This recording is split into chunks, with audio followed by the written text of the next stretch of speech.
Alright, VC, what's going on? Thought I would jump on this Vinyl Tag Quarantine Edition. Dylan at Noble Records kind of started up with, I can't remember who else he started up with. I thought he said they were, both coming up with some questions, but something to do. Kind of like a halfway through the year vinyl tag, which is always kind of cool. It's always one of the most popular videos, for vinyl community. People end up searching the videos and finding new people, so it's a good thing. I think, at first I wasn't going to do it, but I mean, I got nothing else going on, and it's kind of something different than just a vinyl finds video, so yeah, so I guess we'll just get into it because there's 20 questions, so I've been watching everyone else's videos, but so first one, favorite record from your home state or city? There's not many. From New Mexico, really. I'm from Albuquerque, and but my friend has a group, and they are called the Coma Recovery. So this is a 7-inch that they put out, I think last year or the year before, so pretty cool too. I think it's on colored vinyl too. Yeah, clear vinyl. So it's kind of like electronic, guitar, heavy. Yeah, it's good stuff. Pretty cool. Coma Recovery.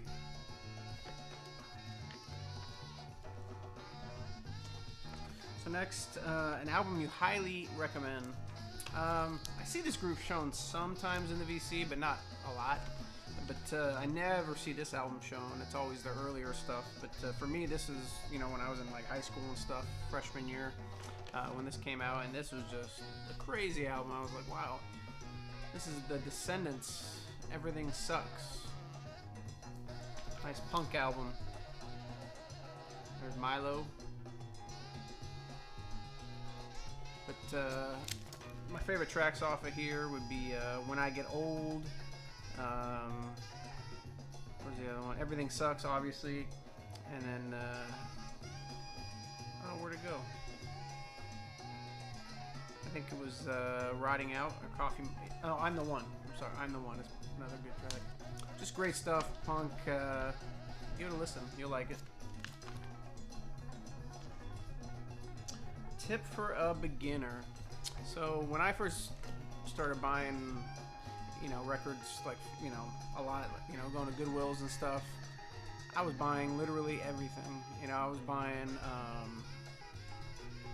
all the stuff you see people throwing away, nowadays, the stuff you can't give away, all the soundtracks and the Herb Alperts and the, I'm like, oh, is this jazz, and I'm like, oh my gosh. But, I just bought them all, just bought quantity. I wasn't buying quality. And, I find myself going through my collection all the time. I'm like, where'd this even come from, And, you end up having to get rid of them. So, it was just a waste of time cleaning them, doing all that stuff. I probably never even listened to them. They probably just went right on the shelf so they look nice, so I had a bunch of records, So don't buy junk. And, another big thing that I did was, I saw Ozzy record or something, and I'm like, oh my gosh, I gotta have that. And, it was all scratched up. You can't even listen to it. So what's the point of that? And so now I find myself going back, and I'm like, oh, I have that record, and then I'm like, oh, it's all scratched up. I gotta get another one. And then, as far as making videos here for the VC, a tip for a beginner, just do it. This is the best form right here, the, Vinyl Tag Quarantine Edition. Get it going. First record that got you really into deeper music. So I bought a collection. I think I kind of chronicled it on a video a while back. But, man, I feel like this music's really loud. Maybe it's not, but I kind of chronicled this on a video a while back, a huge collection. This one was in there. Up until that time, I just listened to, like, hard bop and stuff like that. But Harold Alexander, Sunshine Man on Flying Dutchman.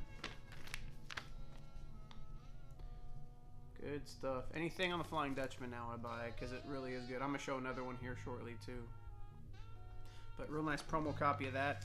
And, yeah, this is some nice soul. Definitely gets into the free jazz, but, it's not all the way into the free jazz like some of Coltrane's, late 60s albums.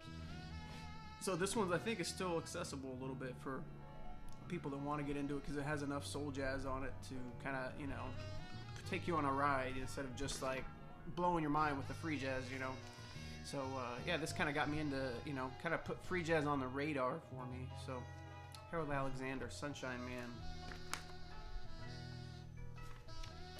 Man. An obscure record people might not know about. So I was doing my eBay search thing, you know, and kind of came across this record. Tom Kennedy, On His Way. It's a Private Press jazz record on Golden Circle or Golden Crest out of like Boston area. He was a jazz saxophone player, so pretty cool. I don't know a whole lot about it. I don't know who played on this, but I did listen to it and it sounds great. You can see the labels even coming off the record there, so I need to like glue it back on. But yeah, just pretty cool. This is, from what I could tell, the only thing he made. I think he had a 7-inch as well. But, you know, just nice, mellow jazz. It's nothing that's going to blow your mind, but still pretty neat. So, Tom Kennedy, On His Way. All right, so next question. A group you collect all of their albums or try to. So, I'm on my way. I'm almost there. I made a big chunk this last week. I got an album I've been searching for a while, but it's the Beach Boys. Really trying to get their whole studio discography. I think I'm like one away now. I just got Carl and the Passions, and a couple other ones I had actually in the closet cleaned up. You know, 15 big ones and stuff like that. So, anyways, Beach Boys. Been a lifelong fan. My parents used to listen to them a lot, and being from the West Coast my whole life, you know, it's always, you know, always been popular. So Beach Boys, my question for that one, or answer for that one. Number 7 of a band whose second album is better than their first. Well, I think it's an artist. His first album, High Top Mountain, was kind of like a private release, so I mean it still counts. But his second album was just fantastic, which is Sturgill Simpson. Meta-modern sounds in country music. Kind of first heard about Sturgill with saw him play with Chris Stapleton, and really enjoyed it, and been picking up his stuff. Very good country, just country music, kind of newer singer-songwriter country. I mean, it's good stuff. Let's see here. Oh, here we go, Mazzy. Show and tell a whack-a-mole. Alright. Well, let me see if I can just reach back here. What do I got? Alright, so we got David Lee Roth. Skyscraper. Obviously the hit. It's got the sticker on it. Just like Paradise. There we go. So, no introduction. David Lee Roth. Obviously, this is after he left the group. Sorry, my son's out there riding bikes and stuff. 1988 on Warner Brothers. So, just nice little rock music. David's always, you know, been a trip. Pretty controversial figure. You know, obviously, California Girls would be his best solo track, but yeah, Just Like Paradise is not bad either. So there you go, my whack-a-mole, David Lee Roth. Not one you see me show often. What album have you listened to the most in your life? It's pretty easy. Showing it a bunch on here. Weezer Blue Album.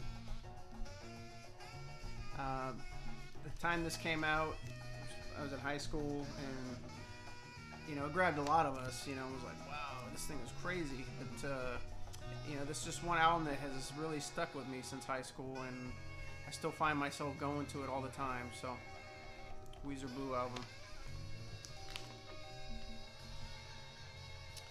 Show an album with a crazy story. So I went to a garage sale. I've shown this album before, but went to a garage sale. This lady, she said she had records, and so I found her on OfferUp, and So I went over.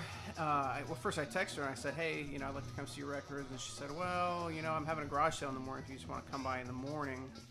I'm like, oh, "All right, so I'll come by in the morning. That's fine." So I got off work. I worked midnights, so I went over there first thing in the morning, and I started flipping through the records: Barbra Streisand, Elton John, and I still buy those because you can flip them and get the records you want. So. I'm flipping and Santana and a couple of little things like that. And out pops this. The Litter. Distortions. First out.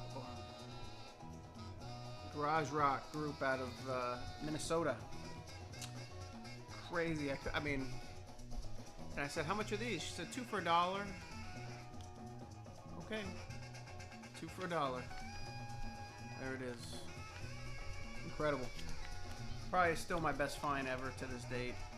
This one and the Bud Powell are up there, but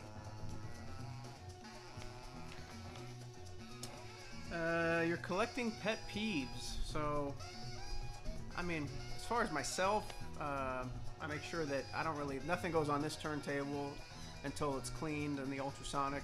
Nowadays, if stuff's already been, I had a vacuum system before that I cleaned the rest of them on.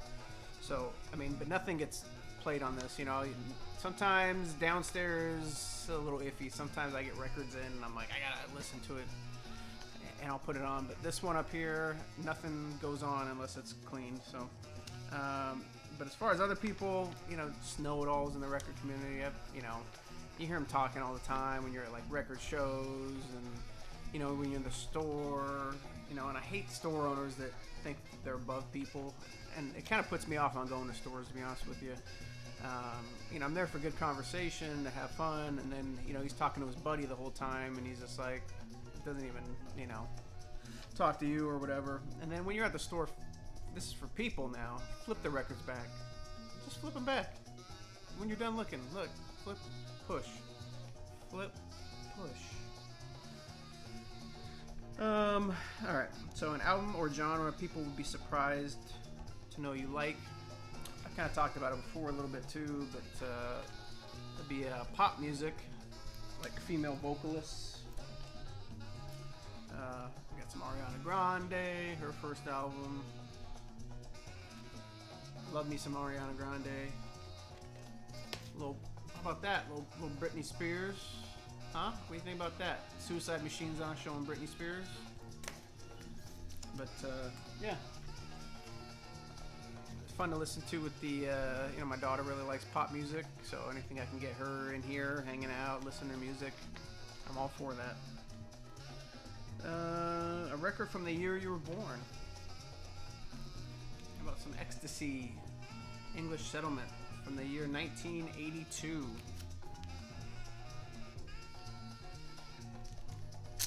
Nice little album from Ecstasy. I wouldn't say a gigantic fan, but I do enjoy it on occasion. I have to be in the mood for it, though. Anything 80s, man, I really have to be in the mood for it. So, Ecstasy, English Settlement.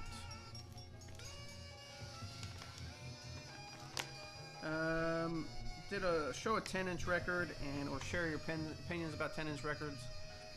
I like the format personally. I think, especially being a jazz head, I think you can get some great deals on jazz albums, like a lot of the ones. I just did a whole 10-inch video like a couple weeks ago, so I'm not going to get like super into 10 inches, showing a bunch on this video because I just did one. So if you want to check out 10 inches, go watch the video.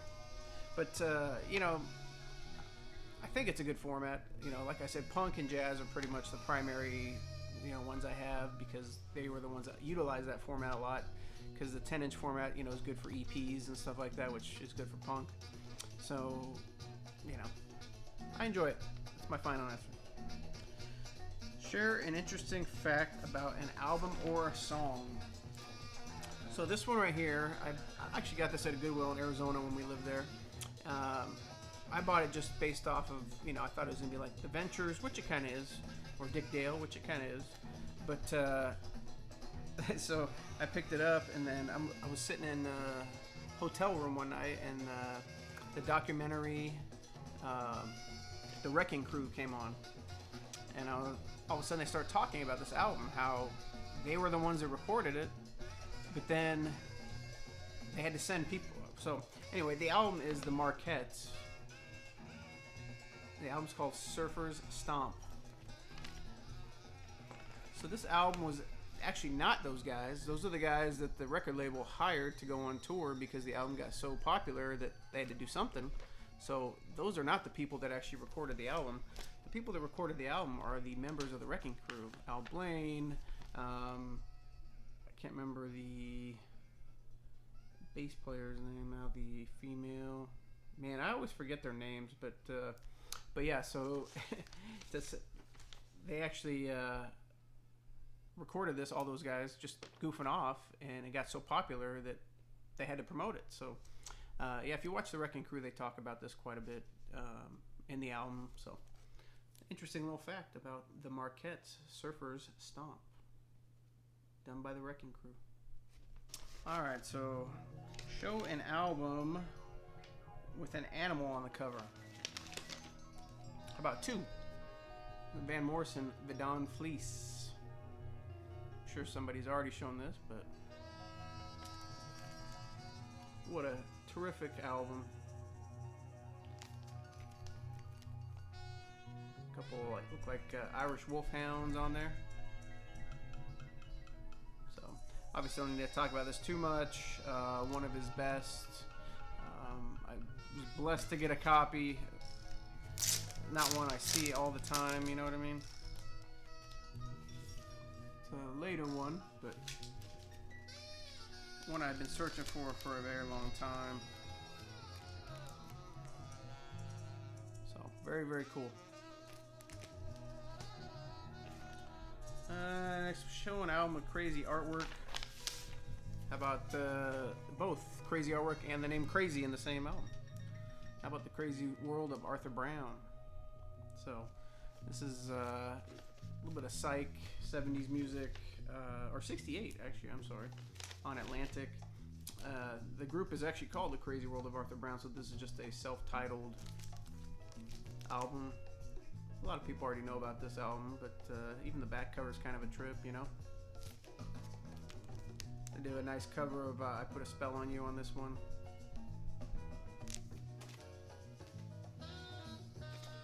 Number 18, show a good album that you can find for cheap.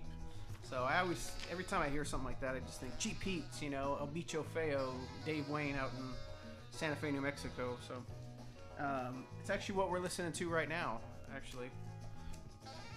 Gato Barbieri. Album's called Yesterdays. This album came out in like 74 or something like that. But look at that. There it is. Flying Dutchman. Just pick it up. Anything you see with that little label right there, just pick it up, because it's going to be good. Some of the stuff's pretty expensive on Flying Dutchman. This album is not. You can get this, you know, under $5 all the time, all day long. And definitely not more than 10 for like a near mint copy. So, Gato Barbieri, Yesterdays. This has Ron Carter on it too, so there you go. Show an album with an acquired taste. So this is, you know, when Coltrane first started going, you know, on his path, you know what I mean? So Ascension had already come out the same year, and he was trying to follow up on the success of that. And he did Ohm, which I enjoy, but a lot of people didn't. A lot of people still don't, critics, but first mono press there, but our stereo press, I'm sorry, but you know, it's out there, and it sounds like a lot of noise, but you know, you really gotta be in the right frame of mind to listen to this, because you really gotta listen. You know, you can't just put it on and do some chores or something like that, because you know, this thing pulls you back in. I mean, it's definitely an acquired taste, not for everybody, but one that I enjoy, actually. I do. I like it. I don't think it, you know, a lot of people say it's his worst album. I don't agree with that, but I'd be interested to see, you know, what is Coltrane's worst album, because even on his worst day, he was still awesome. So, And last but not least, show your most recent find. I just got some stuff in from the UK. The UK jazz scene is just freaking on fire right now. This is a Private Press record. A lot of you maybe have heard the UK group Ill Considered. This is kind of like three guys from there: Idris Rockman, Leon Burchard, and Tom Skinner. They do this album. The group's called Wildflower. Wildflower. This is their second album that they did. The title is not Love. The title was actually Season 2. So Wildflower Season 2. And it is terrific, terrific jazz music. I'm telling you, anything from the UK right now, just buy it. I think Dusty Groove in Chicago has copies of this if you're interested, or if you go on Juno Records website in England, I think you can listen to this as well. They have like a lot of clips and stuff like that, but I've been getting a lot of stuff from the UK recently. Just awesome music. So I can't speak highly enough about this actually. So I just got this in. I got a package coming from Chad from Pittsburgh too later this week, so that'll be my new stuff shortly. But yeah, that's it. Quarantine edition, vinyl tag over, finito. So hope everyone's doing well during this time. Spend time with family, listen to music. Yeah, that's it. Take care, guys.